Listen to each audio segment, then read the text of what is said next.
아빠, 오늘 얘기 좀 해야겠어요. 그래, 무슨 일인데? 이렇게 진지한 얼굴로 그래. 아빠도 이제 나이 드셨고, 엄마도 건강이 예전 같지 않으시니까요. 재산 문제를 미리 정리해두는 게 좋을 것 같아서요. 재산 문제라니. 갑자기 무슨 말을 꺼내는 거냐? 누나 말이 맞아요. 요즘은 이런 거 미리미리 정리해두는 게 서로 간에 오해도 없고 좋다고 하더라고요. 이게 무슨 말 같지도 않은 소리냐?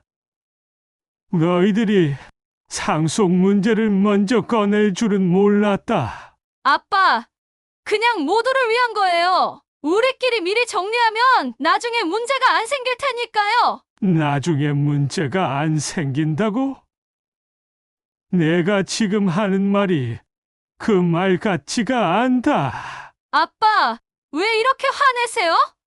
상속 얘기가 죄는 아니잖아요. 요즘엔 다들 이렇게 한다고요. 지금 내 앞에서 땅이니 돈이니 하면서 계산기를 두드리는 게 죄가 아니라고!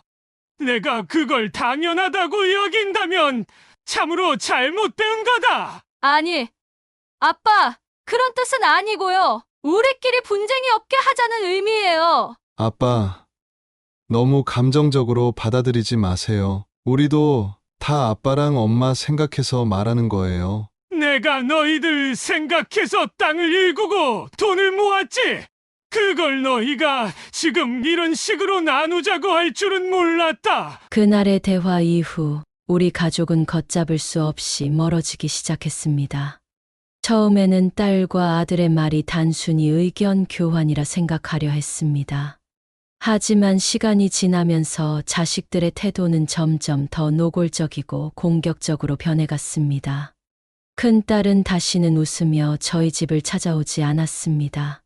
대신 자식들 간의 상속 문제를 정리하자며 전화로 구체적인 요구를 하기 시작했습니다.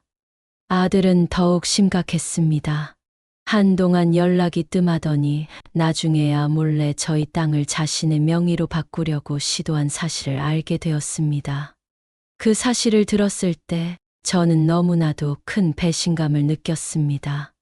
딸은 가족 모임 자리에서 공개적으로 저와 아내를 비난하기 시작했습니다. 아빠는 정말 우리를 가족으로 생각하고 있는 거예요? 왜 이렇게 소통이 안 되는지 모르겠어요. 라며 말이죠. 아내와 저는 그저 묵묵히 자식들의 요구를 듣고 있었지만 더는 참을 수 없었습니다. 결국 저는 아내와 깊은 논의를 했고 모든 재산을 기부하기로 결심했습니다. 자식들이 더 이상 이 재산 때문에 다투지 않았으면 좋겠다는 마음에서였습니다. 이 결정을 알리자 자식들은 더 큰 분노를 터뜨렸습니다.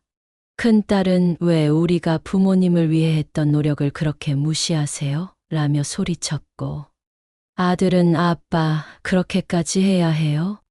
우리 뜻도 좀 생각해 주세요. 라며 애원했습니다. 하지만 아이들의 말은 이제 제게 아무런 울림도 없었습니다. 결정적으로 저는 자식들과의 거리를 두기로 했습니다. 이제는 더 이상 재산 때문에 자식들과의 관계를 잃고 싶지 않았습니다. 물질적 욕심이 가족을 파괴할 수 있다는 것을 너무 늦게 깨달았기 때문입니다.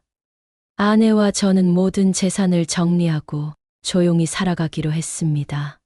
한때는 제 삶의 전부였던 자식들이 이제는 그저 먼 존재처럼 느껴졌습니다. 이 이야기를 통해 물질적 욕심이 얼마나 큰 상처를 남길 수 있는지 여러분께 말씀드리고 싶습니다. 지금 제 마음은 한편으로는 홀가분하면서도 다른 한편으로는 비통합니다. 평생을 바쳐 키운 자식들에게 등을 돌리게 될 줄은 상상도 못했습니다.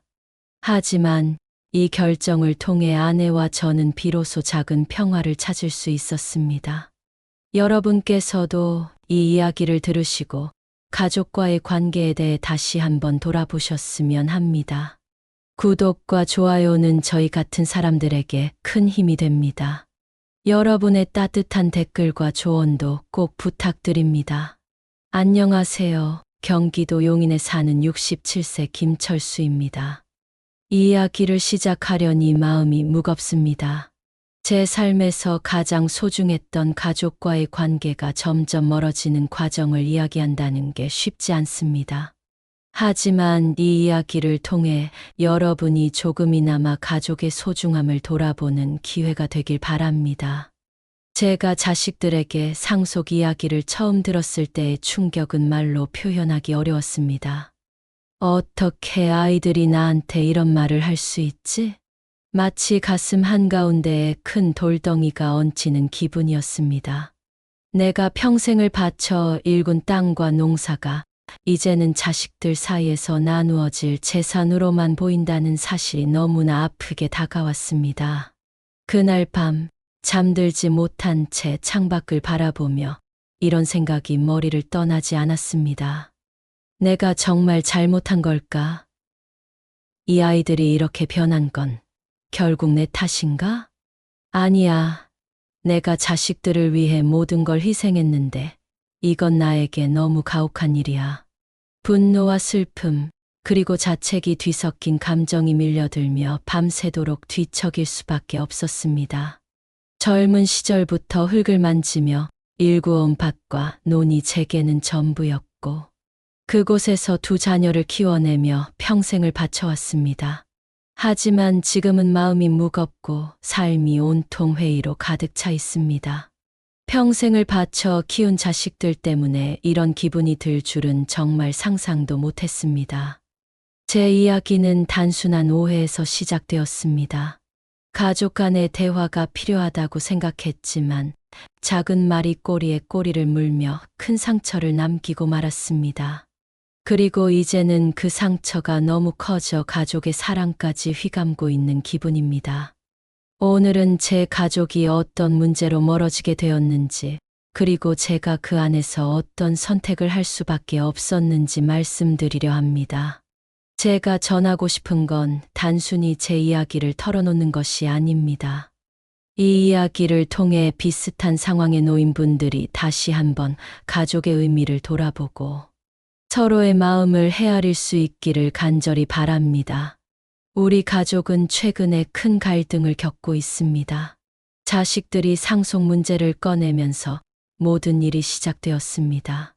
처음에는 단순히 의견을 나누는 대화라고 생각했지만 대화는 점점 더 갈등으로 변해갔고 결국 큰 상처만 남게 되었습니다. 자식들이 저에게 상속을 논하던 첫날을 아직도 잊을 수가 없습니다. 그날은 평소와 다름없는 가족 모임이었습니다. 딸과 아들이 한자리에 모였고 아내와 저는 평소처럼 저녁상을 차리며 그날 하루를 마무리하려 했습니다. 큰딸이 먼저 조심스럽게 말을 꺼냈습니다. 아빠, 얘기 좀 해야겠어요. 그 말을 들은 순간 저는 딸의 진지한 표정에서 뭔가 심상치 않음을 느꼈습니다. 그래, 무슨 일인데 이렇게 진지한 얼굴로 그래? 저는 농담 반 진담 반으로 받아쳤지만 딸의 표정은 무겁기만 했습니다. 아빠도 이제 연세가 있으시고 엄마도 건강이 예전 같지 않으시니까요. 재산 문제를 미리 정리해 두는 게 좋을 것 같아서요. 그 말을 듣는 순간 저는 마음속에서 무언가가 뚝 떨어지는 소리가 들렸습니다. 재산 문제? 내가 자식들을 위해 땀 흘리며 일구어온 땅이 이렇게 대화의 주제가 될 줄은 정말 몰랐습니다. 아들까지 나서서 이런 말을 덧붙였습니다. 요즘은 이런 거 미리미리 정리하는 게 좋다고 하더라고요. 그래야 나중에 싸울 일도 없고요. 그 말을 듣고 저는 순간 말을 잃었습니다. 싸울 일? 자식들이 이런 말을 꺼내기까지 얼마나 오랫동안 이런 생각을 품고 있었는지 알 수 없었습니다. 내가 그동안 정말 자식들에게 잘못한 게 많았던 걸까? 그 순간 제 마음속에는 후회와 분노, 슬픔이 동시에 밀려왔습니다. 농사는 제게 모든 것을 가르쳐 주었습니다. 땅을 일구고 씨를 뿌리는 과정에서 기다림과 인내를 배웠고 작은 열매 하나가 맺히는 기쁨 속에서 삶의 보람을 느꼈습니다. 처음엔 아무것도 모른 채 시작했지만 시간이 지나면서 손에 익는 일이 많아졌습니다. 매일 새벽 트랙터 소리에 잠을 깨고 흙냄새를 맡으며 하루를 시작하는 삶은 고단했지만 묘한 안정감을 주었습니다. 아내는 늘 제 옆에서 큰 힘이 되어 주었습니다. 여보, 힘들어도 우리 아이들을 위해 참고 버텨요. 그 한마디가 저를 버티게 하는 기둥 같았습니다. 저희 부부는 그렇게 함께 힘을 모아 아이들에게 더 나은 삶을 물려주기 위해 애썼습니다. 제가 딸과 아들을 처음 품에 안았던 날이 아직도 기억납니다. 아이들의 작고 따뜻한 손을 잡으면서 저는 모든 걸 해줄 수 있을 것 같은 자신감이 생겼습니다. 이 아이들을 위해서라면 어떤 고생도 두렵지 않아. 그 다짐은 제 삶의 이유가 되었고 어떤 어려움 속에서도 저를 버티게 했습니다. 큰딸은 처음부터 똑똑하고 야무진 아이였습니다. 책을 좋아하던 딸은 학교에서도 늘 우등생이었고 친구들과도 잘 어울리며 선생님들에게도 칭찬을 받았습니다. 딸의 그런 모습을 보며 속으로 늘 뿌듯했습니다. 우리 딸이 이렇게 잘 크다니 내가 농사로 고생한 보람이 있구나. 그런 생각을 할 때마다 하루의 피로가 싹 풀리는 기분이었습니다. 큰딸이 초등학교를 졸업하던 날 교실에서 상을 받은 딸을 보며 저는 그동안의 모든 고생이 보상받는 기분이 들었습니다. 아빠, 나 상 받았어요. 딸이 웃으며 달려오던 그 모습은 제 삶에서 가장 빛나는 장면이었습니다. 그날 집에 돌아와 아내와 둘이 밥을 먹으며 저는 이렇게 말했습니다. 우리 딸이 이렇게 훌륭하게 자라줘서 정말 고맙다. 더 열심히 일해야겠어 라고요. 한편 아들은 조금 다른 모습으로 저를 웃게 만들었습니다. 아들은 항상 에너지가 넘쳤고 집 앞마당에서 축구공을 차며 놀았습니다. 아들이 흙투성이가 된 채로 웃으며 아빠, 나 축구 선수 될래 라고 외치던 모습은 저를 하루 종일 웃게 만들던 순간이었습니다. 저놈은 대체 농사일을 어떻게 배울까라고 걱정하곤 했습니다. 하지만 아들은 특유의 밝은 성격 덕분에 이웃들과도 잘 어울렸고 그런 모습이 마냥 흐뭇했습니다.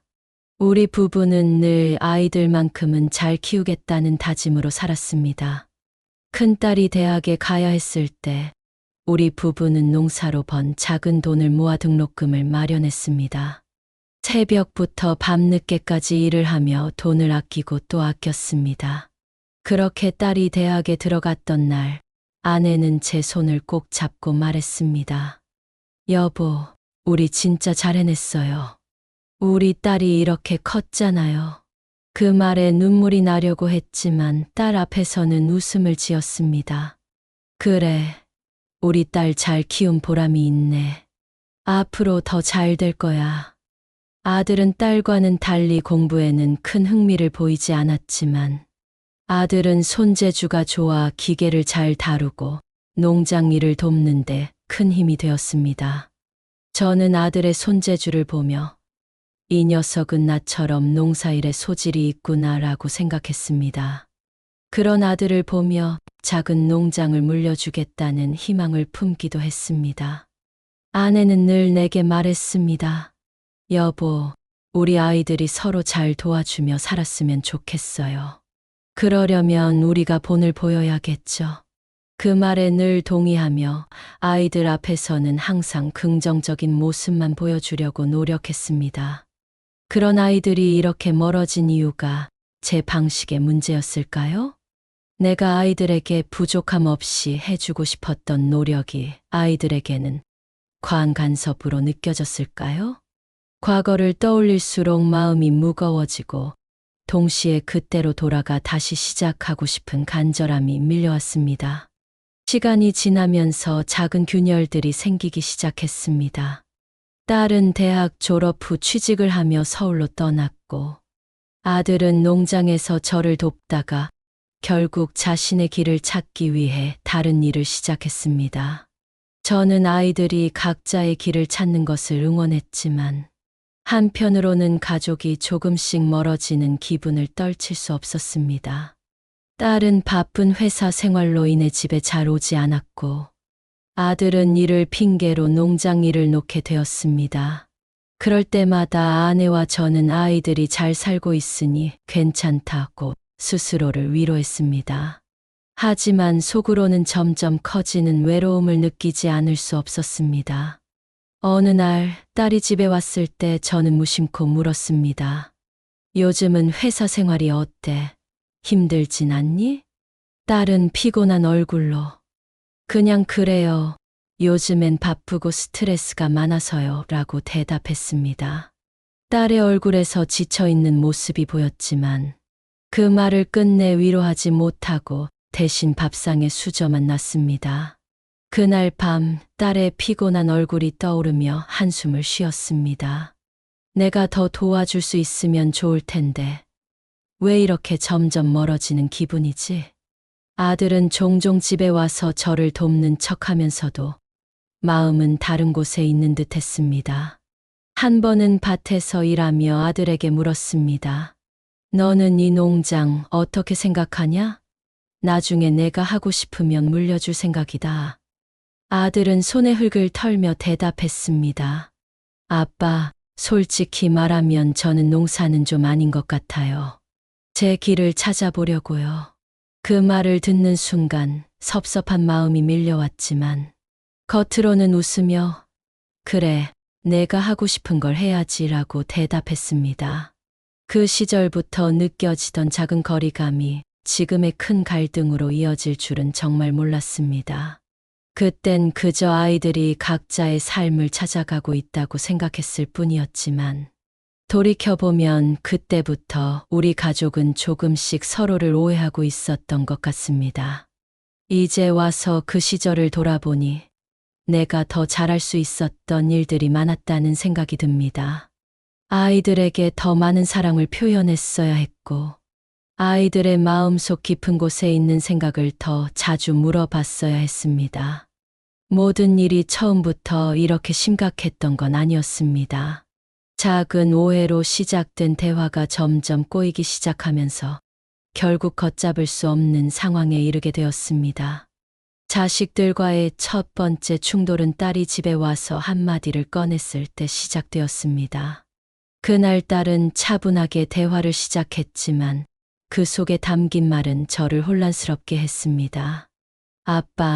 아빠랑 엄마가 이제 연세도 있으시고 건강도 예전 같지 않으시니까 미리 얘기해 두는 게 좋을 것 같아요.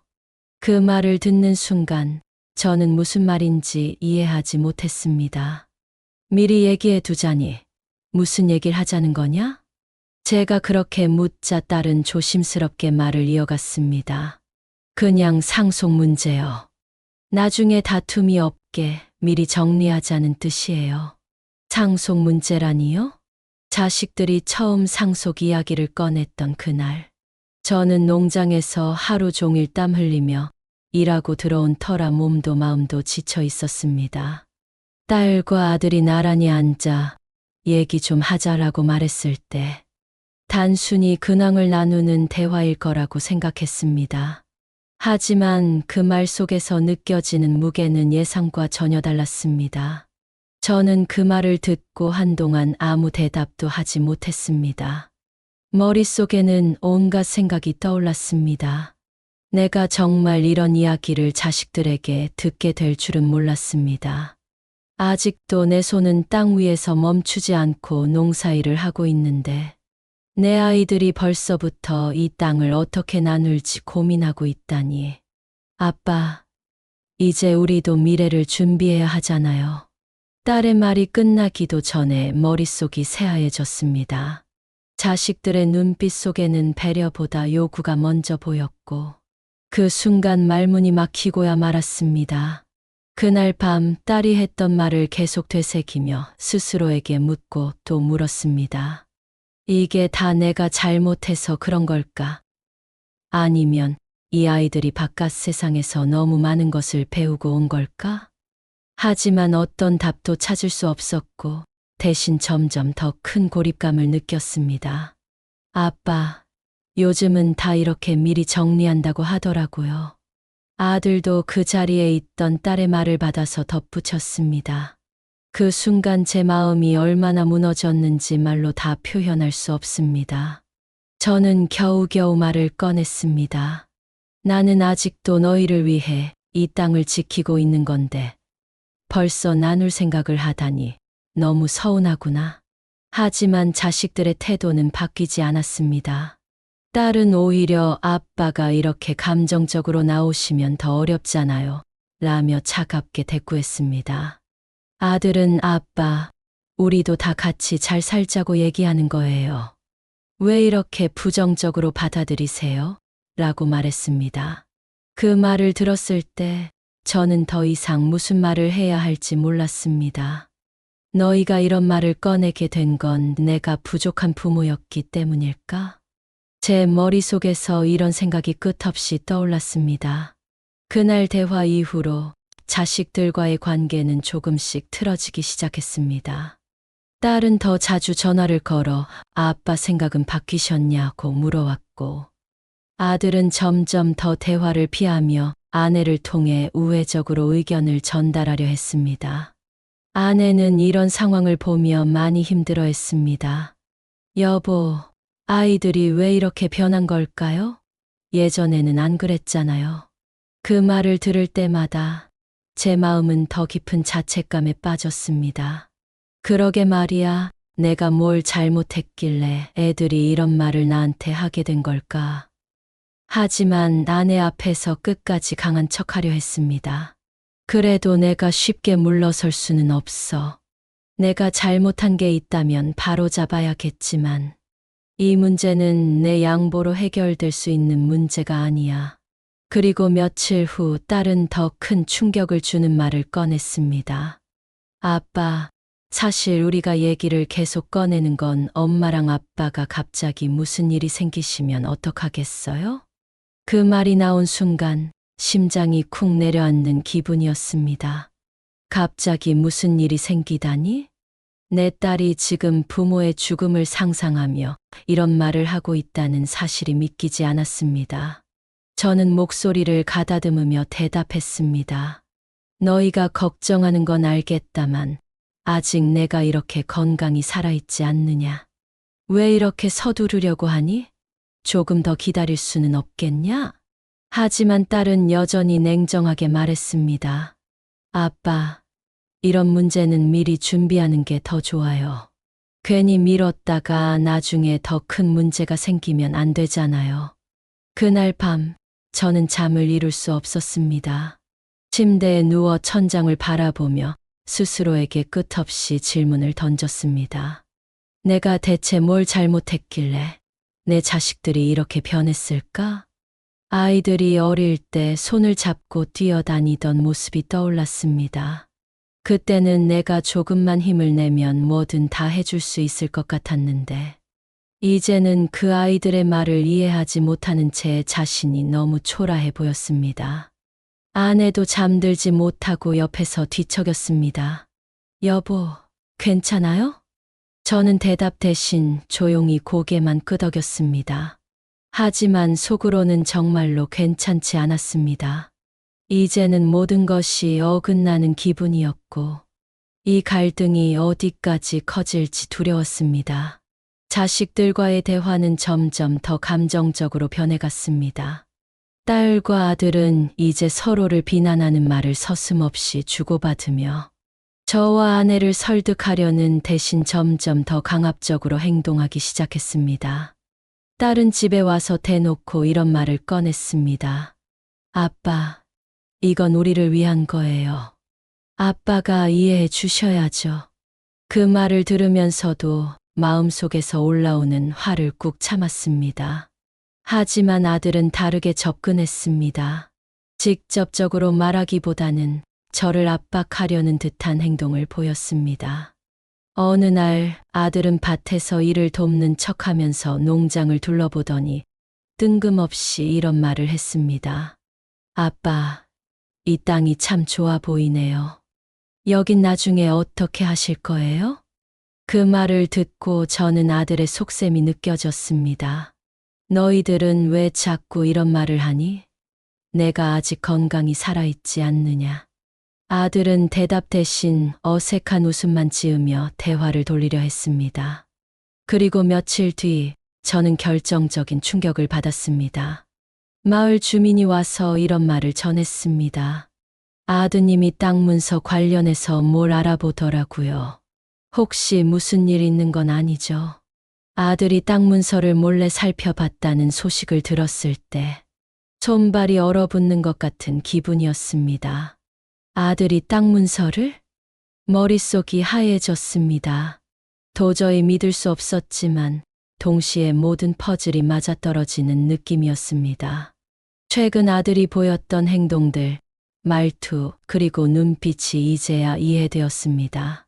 그 애가 정말 그런 짓을 했을까? 아니야, 내가 잘못 들었겠지. 머릿속으로 계속 부정하려 했지만 내 안에서는 이미 답을 알고 있었습니다. 그리고 아들을 직접 불러 물었을 때 시선을 피하는 눈빛이 모든 것을 말해줬습니다. 아빠, 그냥 확인만 하려던 거예요. 진짜 하려고 한 건 아니에요. 그 말을 들은 순간 폭발하고 말았습니다. 내가 너를 어떻게 키웠는데 내가 지금 나한테 이런 짓을 하냐. 내가 너희를 믿고 너희를 위해 평생 땅을 일구었는데 너는 그걸 이렇게 배신으로 갚는 거냐? 아들은 그저 고개를 떨군 채 아무 말도 하지 않았습니다. 그날 밤 저는 아내에게 털어놨습니다. 내가 이 땅을 지키며 가족을 위해 살아왔는데 결국 우리 아이들 때문에 무너질 줄은 정말 몰랐어. 아내는 제 손을 잡으며 눈물 섞인 목소리로 말했습니다. 여보, 그래도 포기하지 마요. 아직 늦지 않았어요. 그 말을 들으면서도 더 이상 뭘 해야 할지 알 수 없었습니다. 그날 이후로 딸과 아들의 행동은 점점 더 노골적으로 변했습니다. 딸은 가족 모임에서 이렇게 말했습니다. 아빠는 늘 자기 생각만 하세요. 우리를 위해 뭘 해주셨나요? 그 말을 듣는 순간 더 이상 대화를 이어갈 수 없었습니다. 내가 너희를 위해 뭘 해줬냐고. 내가 너희를 위해 내 평생을 바친 게 이렇게 돌아오는 거냐. 딸의 차가운 표정을 보며 더 이상 말이 나오지 않았습니다.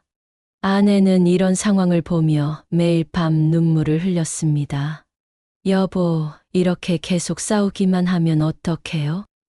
우리 가족이 다 무너지고 있어요. 그 말을 들으면서도 어떻게 해야 할지 몰랐습니다. 내가 물러서야 하는 건가? 아니면 끝까지 버텨야 하는 건가? 머릿속은 끊임없이 갈등으로 가득 찼습니다. 결국 저는 결단을 내릴 수밖에 없었습니다. 모든 재산을 정리하고 자식들에게 물려주지 않기로 했습니다. 그 대신 재산을 전부 기부하기로 결정했습니다. 이 결정은 제가 할 수 있는 최후의 선택이었습니다. 더 이상 이 땅이 자식들 간의 다툼의 씨앗이 되게 둘 수는 없어.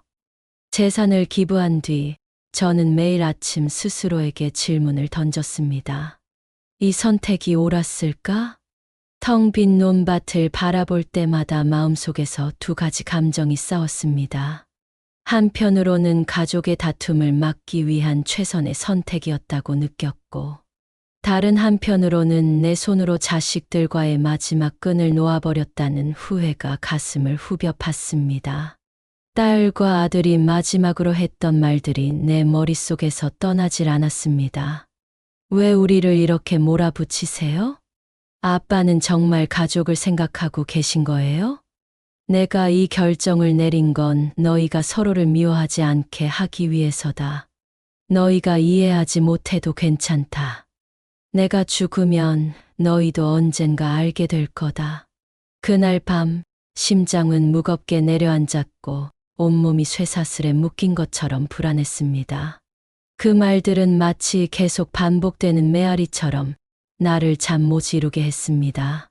하지만 아내가 곁에서 제 손을 잡고 말해줬습니다. 여보, 그 아이들도 아빠의 진심을 알게 될 날이 올 거예요. 지금은 시간이 필요할 뿐이에요. 그 말에 처음으로 작은 희망을 느낄 수 있었습니다. 내가 지금 할 수 있는 건 자식들이 언젠가 내 진심을 이해하기를 기다리는 것뿐이었습니다. 상속 문제로 시작된 갈등은 제 삶에 큰 상처를 남겼고, 한때는 서로에게 전부였던 가족이 지금은 서로 다른 길을 걷고 있습니다. 재산을 정리하고 모든 걸 기부한 이후 제 삶은 조용하지만 무겁게 흘러갔습니다. 아내와 저는 작은 집에서 남은 생을 보내기로 했습니다. 농사일도 모두 정리했기에 매일 아침이 되면 손에 잡히는 일이 없어 허전함을 느끼곤 했습니다. 하지만 그보다 더 힘들었던 건 자식들과의 관계가 완전히 끊어진 상태라는 사실이었습니다. 딸과 아들은 마지막 대화 이후로 연락을 끊었습니다. 전화 한 통 없었고 명절에도 얼굴을 보지 못했습니다. 그 사실이 제 가슴을 짓누르고 있었습니다. 밤이 되면 자꾸만 생각이 많아졌습니다. 침대에 누워 천장을 바라보며 자식들과의 갈등이 폭발했던 날들을 떠올리곤 했습니다. 내가 정말 이렇게까지 했어야 했나? 조금 더 참아볼 수도 있지 않았을까? 스스로에게 수백 번도 더 물어봤지만 대답을 찾을 수 없었습니다. 그날의 나는 너무 분노에 휩싸여 있었고 자식들의 말이 전부 공격처럼 느껴졌습니다. 특히 딸의 말이 머릿속에서 떠나질 않았습니다. 아빠는 우리를 생각하지 않아요. 늘 자기 고집만 부리잖아요. 그 말을 들었을 때 내 가슴은 철렁 내려앉는 듯한 기분이었습니다. 내가 평생을 자식들을 위해 살아왔는데 정작 자식들은 내 마음을 이해하지 못했다고 느꼈다는 사실이 너무나 아프게 다가왔습니다. 아들은 또 다른 방식으로 나를 괴롭게 했습니다. 아빠는 정말 가족을 사랑하는 게 맞나요? 그 한마디가 내 머릿속에서 떠나지 않았습니다. 나는 정말로 가족을 사랑했던 걸까? 아니면 내가 사랑이라 착각했던 건 그저 내 방식이었을 뿐일까? 아내는 이런 내 마음을 알았는지 조용히 다가와 위로하려 했습니다. 여보, 너무 자책하지 말아요. 당신은 늘 최선을 다했어요. 하지만 저는 아내의 위로조차 쉽게 받아들일 수 없었습니다. 정말 내가 최선을 다했을까? 아니면 내 고집 때문에 다 망쳐버린 건 아닐까?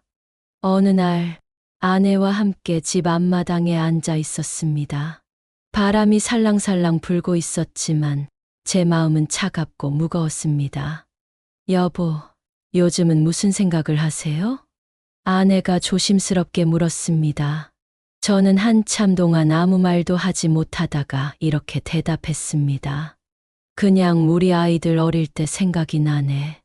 그땐 내가 뭐든 다 해줄 수 있을 것 같았는데 지금은 그 아이들이 어떻게 지내는지도 모르겠어. 아내는 제 손을 꼭 잡으며 이렇게 말했습니다. 그래도 아이들이 시간이 지나면 아빠 마음을 이해할 거예요. 너무 걱정하지 마요. 그 말을 들으면서도 내 마음 한구석엔 여전히 불안감이 자리 잡고 있었습니다. 정말 그럴까? 정말 아이들이 내 진심을 알게 될까? 며칠 후 갑자기 전화가 울렸습니다. 휴대전화 화면에 뜬 이름은 바로 딸이었습니다. 저는 심장이 빠르게 뛰기 시작했습니다. 이제 와서 무슨 말을 하려는 걸까? 전화를 받을지 말지 망설였지만 결국 용기를 내서 받았습니다. 아빠 잘 지내세요? 딸의 목소리는 어딘가 낮고 힘이 없어 보였습니다. 저는 한동안 대답하지 못했습니다. 그래, 잘 지낸다. 넌 어떻게 지내고 있냐? 제 입에서 그 말이 나오는 순간 목이 메었습니다. 딸은 한참을 침묵하더니 이렇게 말했습니다.